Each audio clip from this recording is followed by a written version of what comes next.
Here we are in the city. The girls are in this shop behind me, in there, and they are buying the consumables for the spa, or at least that's what they tell me. This is in Cologne, the old part of the city. I really quite love it down here, although Sai tells me it's dangerous. And the reason why I love it is it reminds me so much of Hong Kong. And although we've only been there twice, I really loved Hong Kong. So that's it, there. I'll put my mask back on like a good boy and see if they've spent all of our pennies. It's really quite exciting.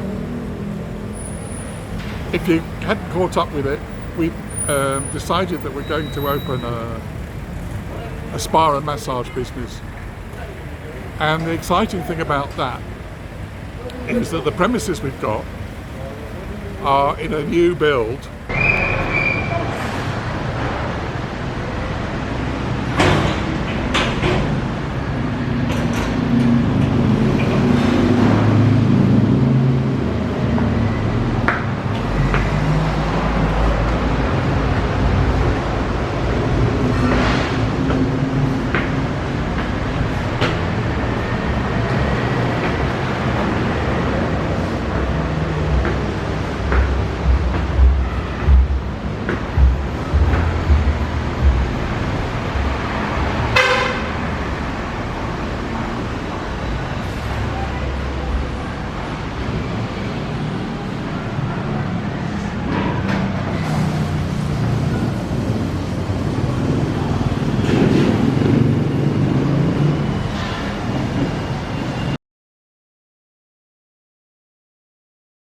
Is.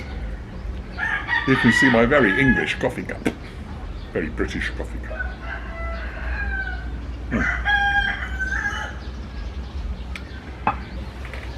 Ever since I've known Risa and we settled in Nottingham, she's wanted to have a business. And this set of videos, or these edits, these bits, are in the series of what's happened since we decided to come to the Philippines and our life as we settle down here. And this is about Risa's business.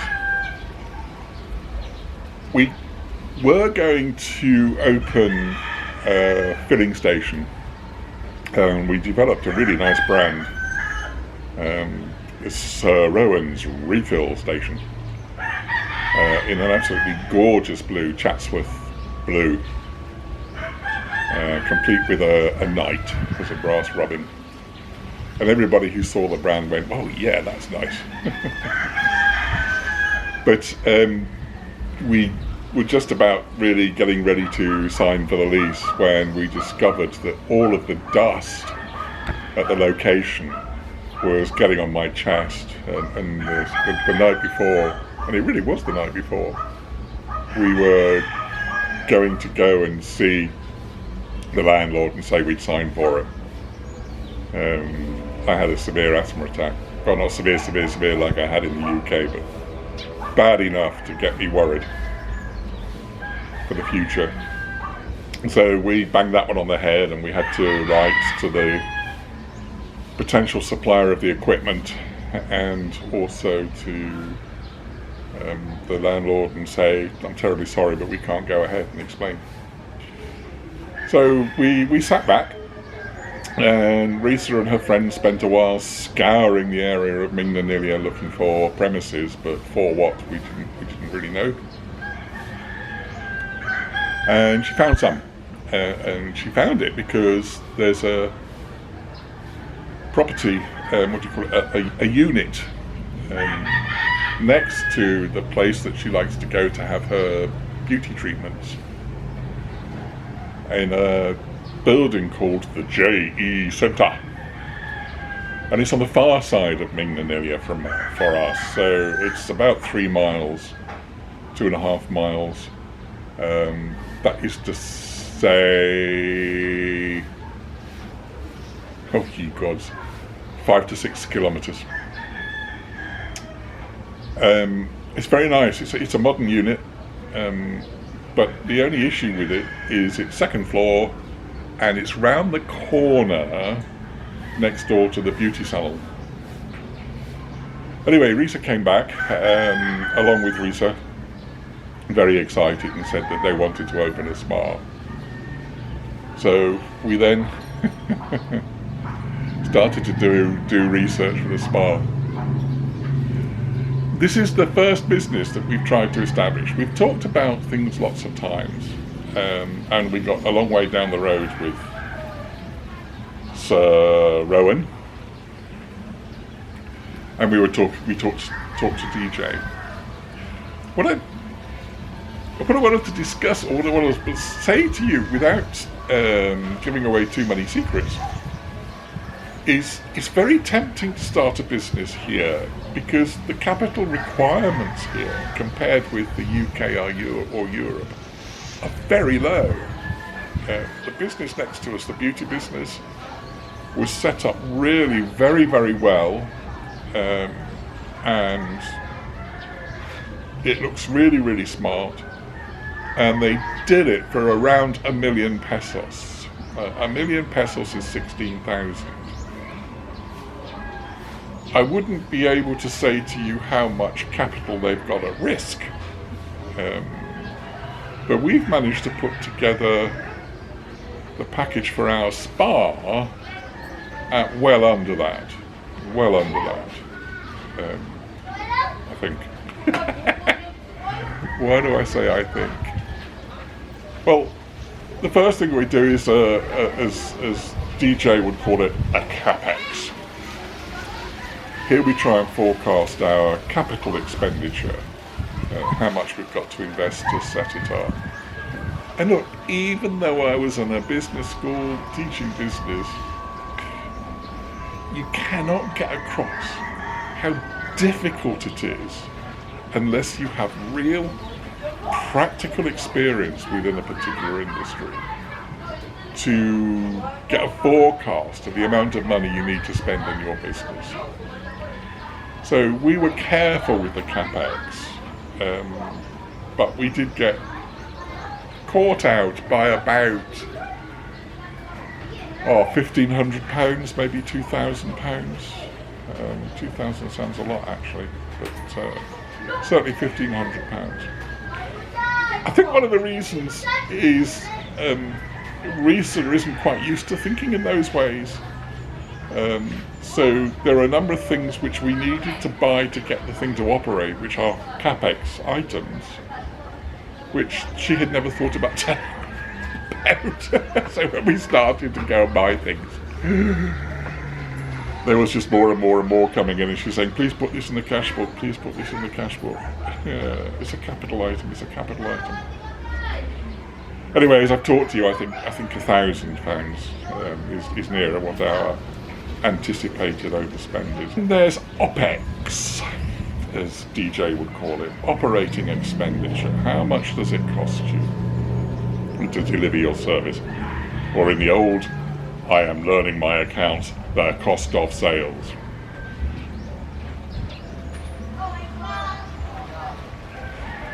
This was a voyage of discovery. When we first worked them out, thinking that we had done it quite carefully, we had a break-even point of 8 treatments a day. Or I should say 8 hours of treatment, because it's 8 hours of treatment. 8 is the way we work it out. We then discovered that there are things missing, and the one that hurt us most was Risa came out with the news that in the industry, employers pay an attendance allowance. We pay the therapists on the basis of an amount of money for attending for the day, and then commission. And the going rate of commission is 30%. So we're going to pay our colleagues, I think I prefer to call them, 30% of the price of the treatments and 100 pesos attendance allowance. That doesn't sound very much. When you then start to work out your shift patterns, or how many therapists you need or what kind of day, you then get into some really intricate and interesting bits. And for me, wrestling with responsibilities. Or what I mean by that is, when I've had friends with casual jobs, I have always hated it when they've told me they're on split shift. A split shift to me seems to be the most unfair arrangement possible, even though it's common in the catering industry in the UK. So there's no way I want to have a split shift. On the other hand, the pattern of business in the massage therapy business is very orientated towards the afternoon and the evening. The massage business essentially takes off at 5 or 6, and before the pandemic, massage businesses were open until 2 in the morning or 4 in the morning. Now, because of the curfew, which is still in place, allegedly, at 10, businesses are closing at 10 o'clock. Lunchtime, early afternoon, we may do beauty treatments, scrubs. By beauty treatment, I mean scrubs, manicure, pedicure, waxing, for ladies at lunch, so to speak. And then the massage business will be picking up later. We will open at 11 o'clock because, well, at the moment we're planning to open at 11 o'clock. And that's because the businesses around us are opening at 11 o'clock. Now, or 10 o'clock. Why does that matter? Well, one of the real appeals of the venue is the beauty treatment next door. Next door to that, a rather nice tea station, as they call them here, a bubble tea. So you may or may not know what bubble tea is. Hot drinks with sago in, I think is the other way of describing it. Horrible. But then, that's me being terribly British and a bit old. Anyway, so there's one of those. Next door to that, there is an expensive cake shop for celebrations. Above us, there is one unit.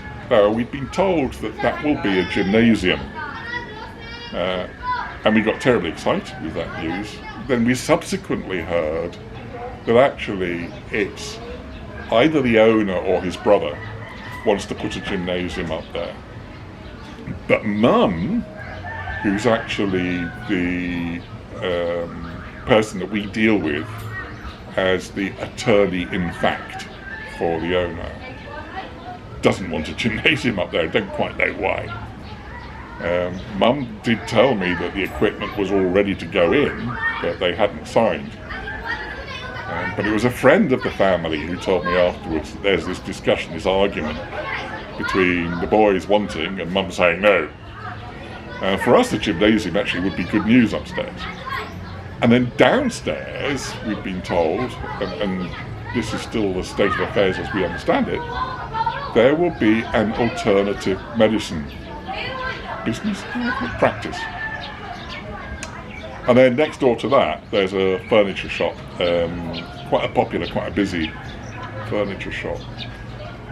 And also down below us is Carinderia.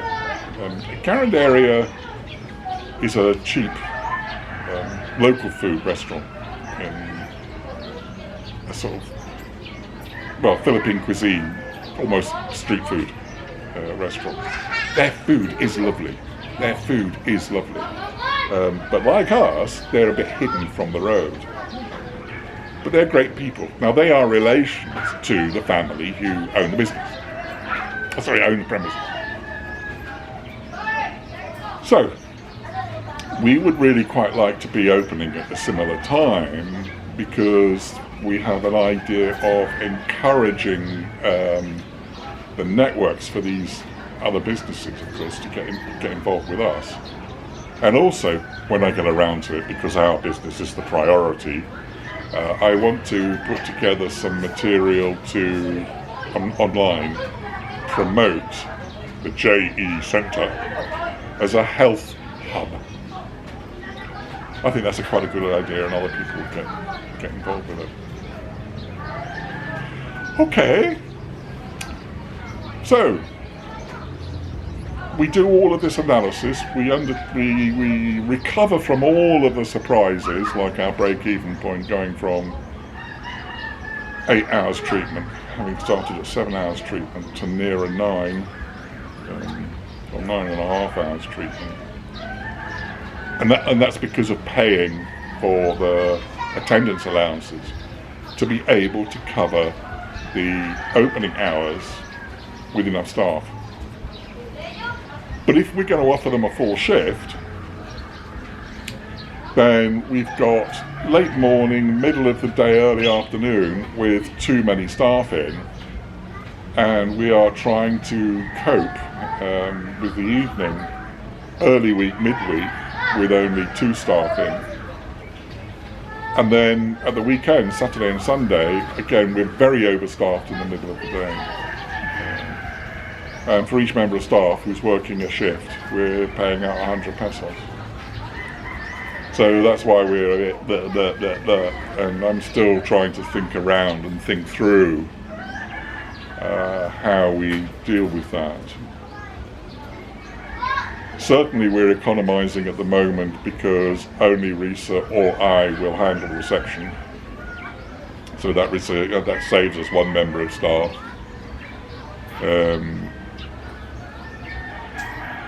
And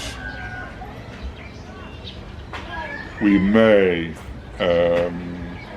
only have Risa's cousin, Risa, who's our lead therapist, covering the mornings,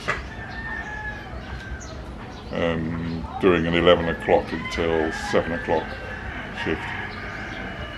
So she'll cover any treatments. Early afternoon she'll lead training and coaching, and then hopefully things are set up for the evening. She can go back home to be with her partner and her little one. In saying that to you, that's introduced something else. There are 2 things which we are really, really conscious of, given that we have competitors nearby who are not very professional, they're not very good. If they're a franchise, their premises are gorgeous. But if they're a franchise, it seems that the owner neglects them. So the service isn't brilliant. Risa went into one of them, and there was a member of staff asleep, sprawled across the reception's sofa. And Risa, and when the girls were there, nobody greeted them, and if anybody walked by, they ignored them. They didn't say hello, or are you being looked after, or anything of that sort. So we're very, very keen that we get those elements right. And the other thing is that we have got a high break-even point, I think, compared with our competitors. So not only because of that, but also because we're new, we've got to drive customers, clients. Terrible expression. I hate drive whenever I see it in a recruitment advert or whatever. So so we need to attract our customers, and I've been designing reports in Access database to work out how long it is since somebody came, and then to email them to say, we've not seen you for a while. COVID, actually, or the remains of COVID and the arrangements for that are actually helpful to us right now, because we are required to collect data from people who come on the premises for track and trace purposes.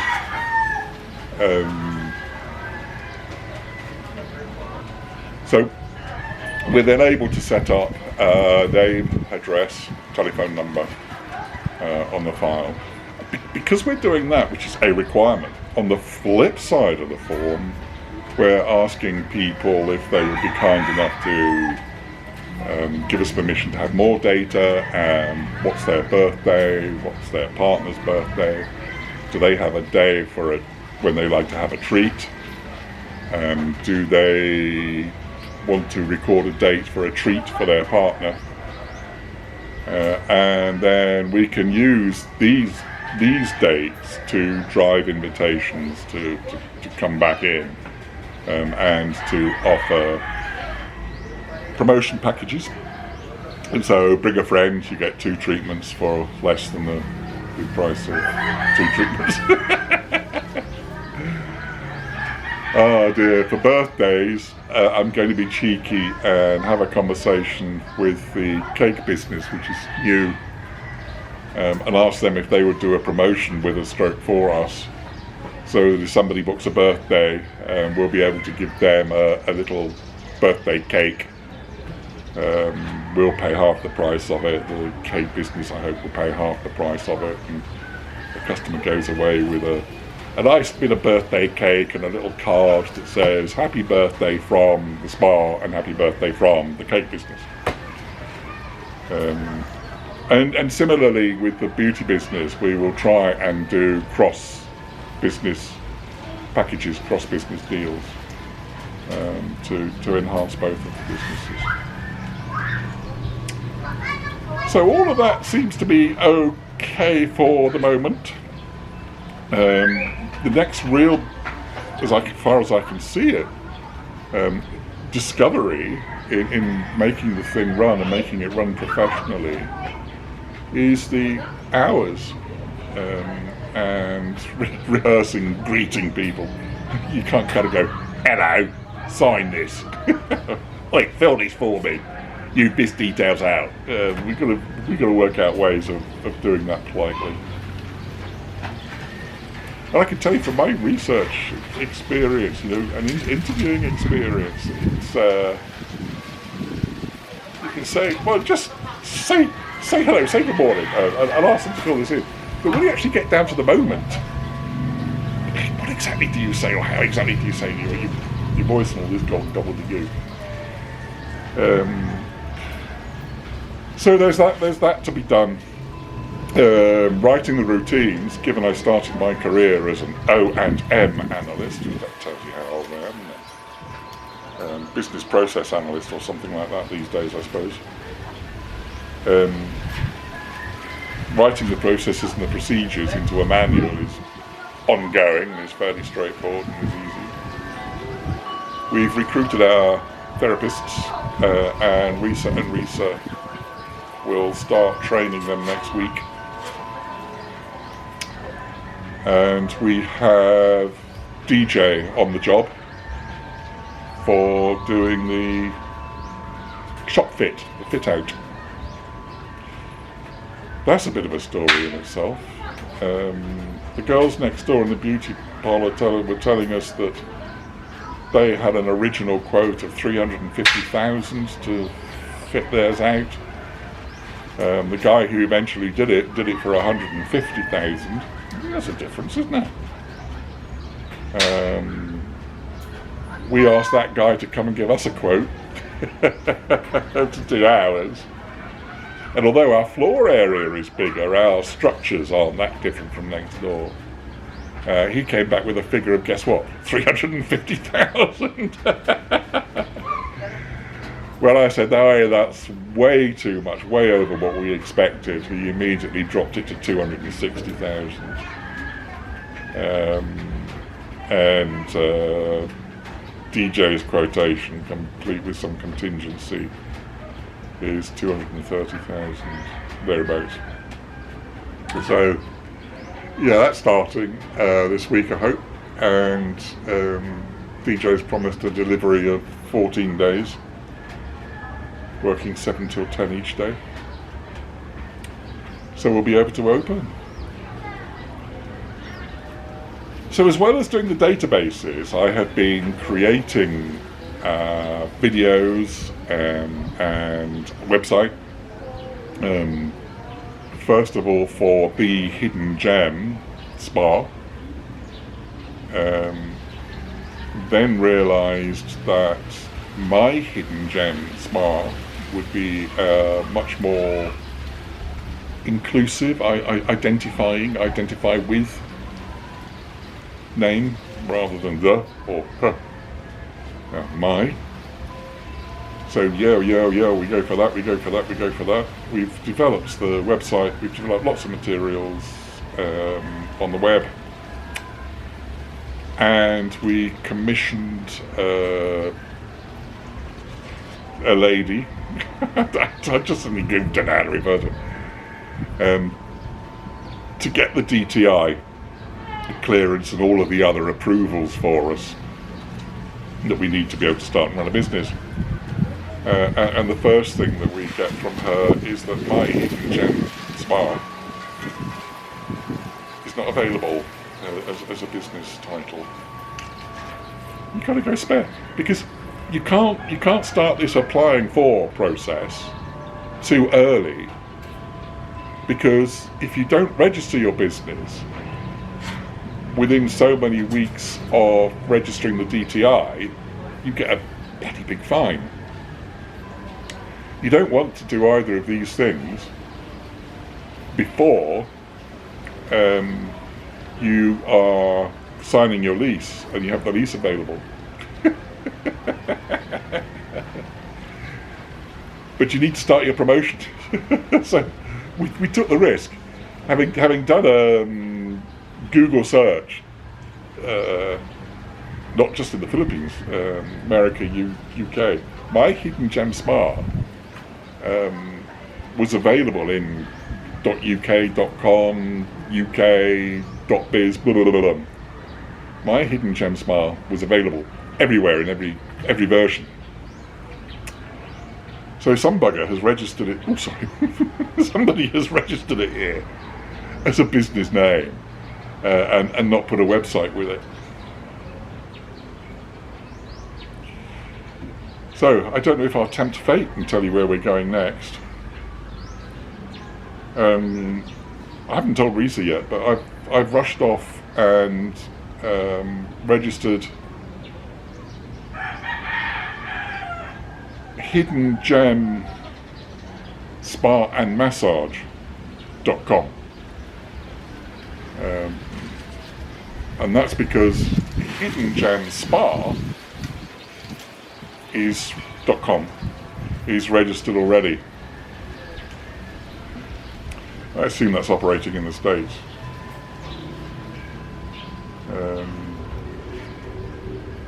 Anyway, we'll see. I'm not quite sure about the regulations for DTI of how close the name has to be, whether it's an exact match or whether the key words are matched. What I mean by that is the Hidden Gem Spa. Would that then mean that I can't have a Hidden Gem Spa, my Hidden Gem Spa, Risa's Hidden Gem Spa, Risa and Risa's Hidden Gem Spa as names? Oh, we'll wait and see. We'll wait and see. I haven't heard from Risa recently as to whether we've had a reply. So there we are. And that's the reason why we've not been making any videos of late. We've just been too busy. And actually at the beginning, having told you that this is going to be several takes, it's just going to be the two.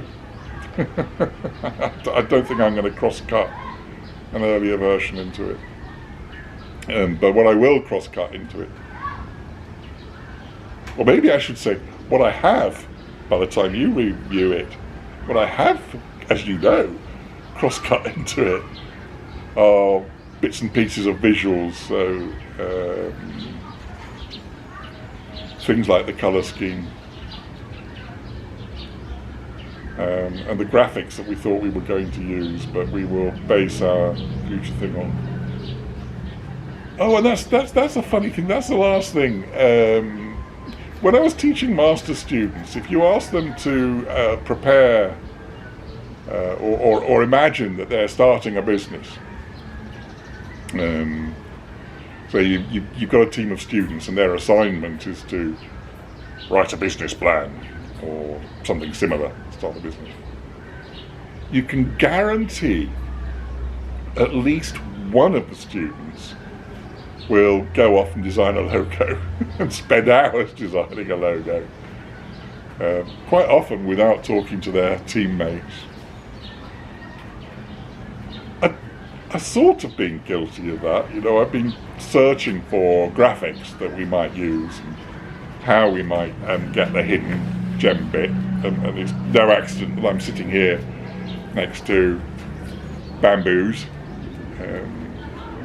because our graphics are basically, or whatever our story is, to be hidden in a bamboo thicket, and the main photograph is a pathway, a lit pathway through a bamboo thicket. I have our little neighbour saying hello, looking at me through the fence, wondering what I'm doing. But the consequence of all of that is that we're now getting the uniforms sorted out, and we don't have a little dibbly-doo. So, still having to think about that bit. Anyway, time for me to go. I've got to go and do the Sunday morning shopping. I'll be in trouble if I don't do that. I'm going to have a little debate with myself as to whether I'm going to go to Robinson's or to Fuda.